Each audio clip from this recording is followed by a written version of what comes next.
I was not cool in high school. I was mean, but I was not cool.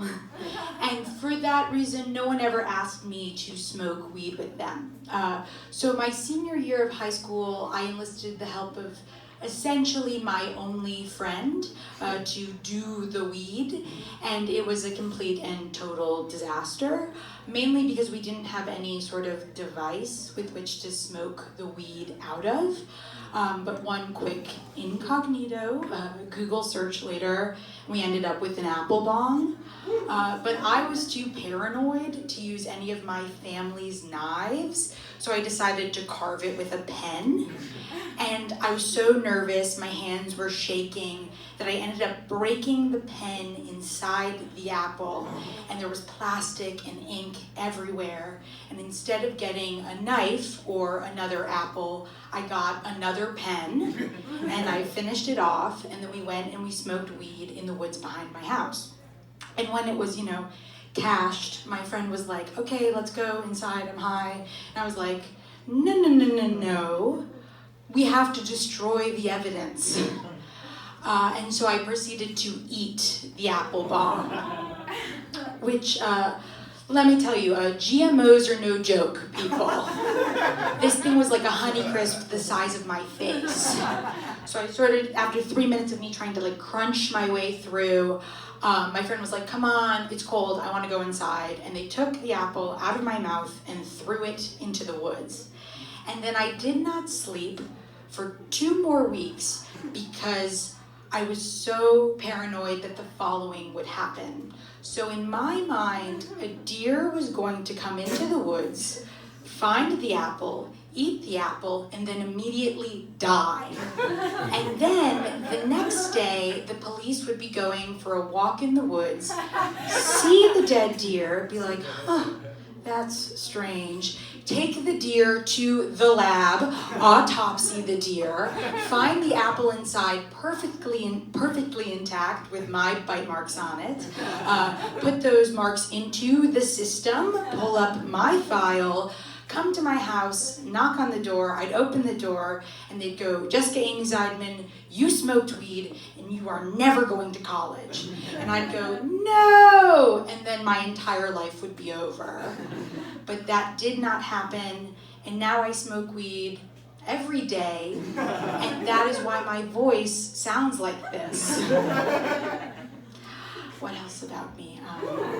Other than being incredibly 420 friendly, I'm a very sex positive person, and by that I mean during my first year of college I positively did not use good judgment when it came to who to have sex with.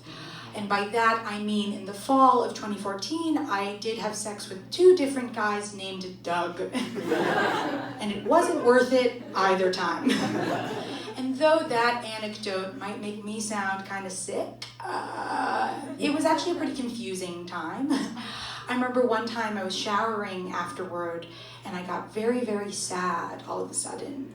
And the part of my brain that's filled with 17 magazine articles or internalized misogyny was like, you're sad because it's disorienting to be so physically intimate with someone and have no real emotional connection to them.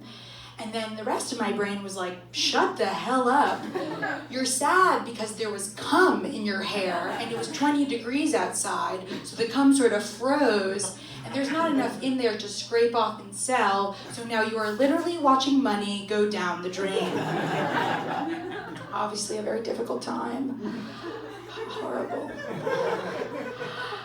What else? I'm a very anxious person, obviously. Aren't we all?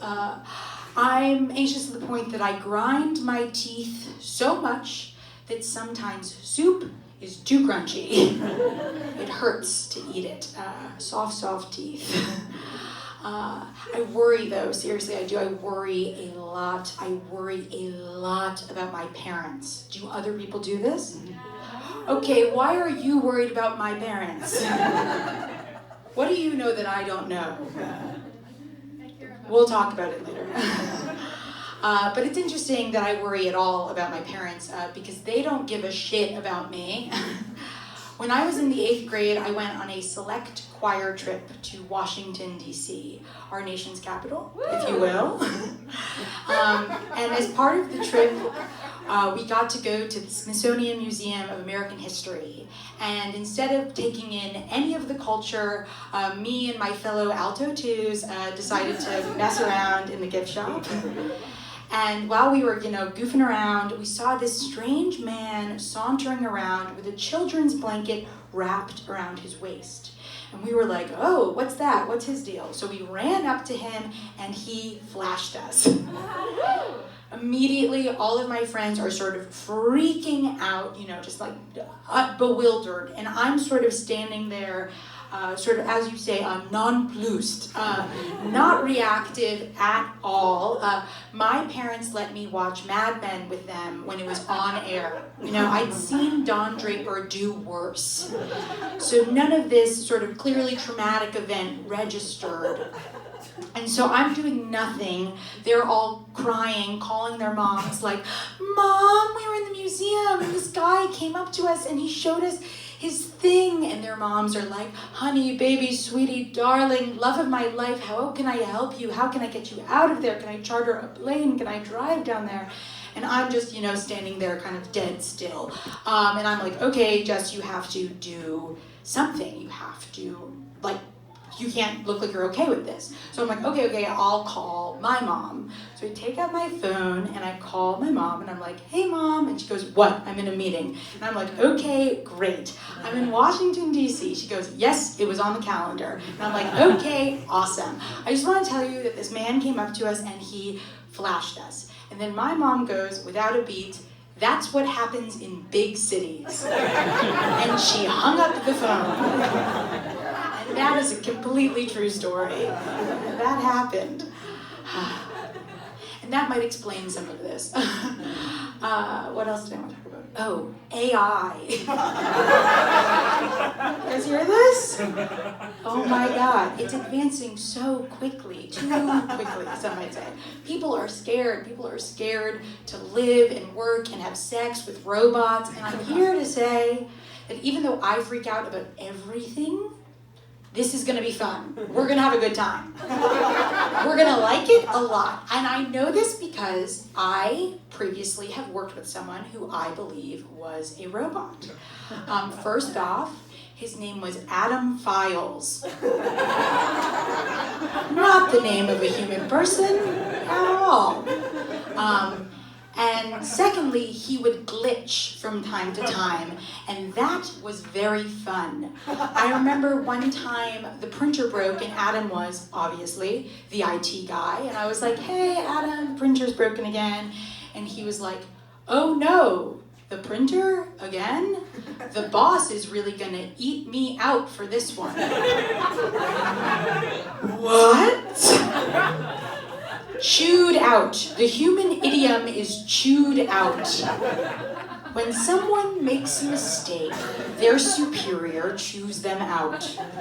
In the case of, someone else making a mistake in a partnership or relationship, that might be a time that someone eats someone out. Do you see? There's sort of like a natural progression. Okay. We get it, and we're excited for the singularity. What else? Okay, one last thing about me, we've learned a lot, is I'm Jewish. I really, honestly, do not like joking about being Jewish. If I'm gonna be totally honest, I find that most Jewish comedians are like, Jews are so annoying, blah, blah, blah. And to that, I say, do you want to know who's a little more annoying? Nazis. Historically, Nazis walk very loudly, and they try to kill everyone I love. It's safe to say that Nazis do not have a chill vibe. We agree? Okay, great. But, if I'm gonna bring up being Jewish, I wanna focus on the positives. I wanna talk about how resilient Jewish people are. My grandmother, for instance, escaped the Nazis and came to this country with nothing when she was my age, and she built an incredible life for herself. So much so that when she was in her late 70s, she got to go back to Europe and see all of the places she left behind. In fact, she even traveled to Amsterdam to go to the Anne Frank house, which I'm sure was an incredibly moving and amazing experience for her until she went to see the annex where the Frank family hid. I don't know if any of you have been to the Anne Frank house, but in order to get up to the annex, you need to climb a very steep set of stairs. And for a woman in her late 70s with 2 bad hips, this is a horrible idea, but she came to see it, so up she went, and then she tripped, and then very quickly down she tumbled. And while she was falling, my grandmother yelled, "I did not survive the Holocaust to die in the Anne Frank house." And she didn't. She didn't. She broke the sink, actually. She broke the sink at the bottom of the stairs. There was a sink. It kind of caught her fall. And now if you go there, there's a little sign that's like, "Do not touch the sink. It is barely hanging on." And that is sort of my family's legacy. All right, I've been Jess Zeidman. Thank you so much.